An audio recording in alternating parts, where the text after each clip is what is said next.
Sa panibagong panalo ng Los Angeles Lakers laban sa Memphis Grizzlies, umangat na sila sa 45 wins at 29 losses, dahilan para umakyat sila sa pang-apat na pwesto sa Western Conference standings. Dahil dito, lumiit na lamang sa 3 games ang agwat sa kanila ng Houston Rockets na kasalukuyang nasa ikalawang pwesto, habang 1.5 games na lang ang lamang ng Denver Nuggets sa kanila na nasa ikatlong pwesto. Sa natitirang mga laro ng regular season, may malaking posibilidad na umangat pa ang Lakers sa standings kung magpapatuloy ang kanilang winning streak. Bukod pa rito, dahil sa panalo nila laban sa Memphis, nagkaroon sila ng 1 game na kalamangan sa ikalimang pwesto na Memphis Grizzlies. Higit sa lahat, dahil sa 3-0 nila sa season series kontra Grizzlies, hawak na rin nila ang tiebreaker advantage. Ibig sabihin, kung magkapareho man sila ng record, Lakers pa rin ang mas mataas sa standings. Samantala, lumaki na rin sa 2.5 games ang kanilang lamang sa Los Angeles Clippers at Golden State Warriors, na kasalukuyang nasa ika-6 at ika-7 pwesto. Sa puntong ito, malapit nang ma-secure ng Lakers ang home court advantage sa playoffs, lalo na kung patuloy nilang mapapanalo ang kanilang susunod na laban kontra Houston Rockets, Golden State Warriors at OKC Thunder. Isang magandang pagkakataon ito para sa koponan ni LeBron James at Luka Doncic upang mas mapaganda ang kanilang tsansa sa playoffs.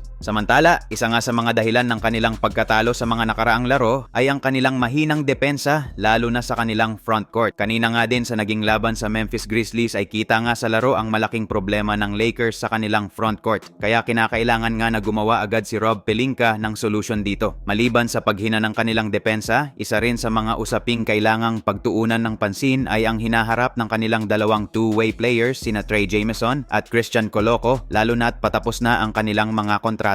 Ayon sa pinakahuling balita, isa lamang sa kanila ang bibigyan ng standard contract. Nakaraang araw nga ay nauna na itong si Jordan Goodwin na mag-sign ng standard deal matapos i-waived si Cam Reddish. May lumabas naman na balita na ang susunod naman na kukunin ay itong si Christian Coloco na plano nilang gawing backup center bilang pamalit kay Alex Len na hindi masyadong naging epektibo sa kanyang paglalaro. Ayon sa coaching staff, mas mapapakinabangan si Coloco sa playoffs dahil sa kanyang depensa at kakayahang makipagsabayan sa ilalim ng basket, kaya mas pinili siya kaysa kay Trey Jameson. Bukod dito, may mga NBA analysts na nagsasabing dapat isaalang-alang ng Lakers ang pagpaparma kay Kenneth Lofton Jr. na kasalukuyang naglalaro sa CBA sa China. Sa loob ng 17 games, nag-average siya ng 24.8 points, 13.1 rebounds, 6.8 assists at 1.7 steals. Kamakailan lamang, nagpakitang gilas siya sa pamamagitan ng 41 points, 12 rebounds, 8 assists at 4 steals sa loob ng 39 minutes na playing time. Dahil sa kanyang kahanga-hangang performance, maraming eksperto ang naniniwalang deserve niyang magkaroon ng spot sa isang NBA team. Habang papalapit ang playoffs, magiging mahalaga ang mga susunod na hakbang ng Lakers management upang muling patatagin ang kanilang depensa at makahanap ng tamang piraso para sa kanilang championship aspirations.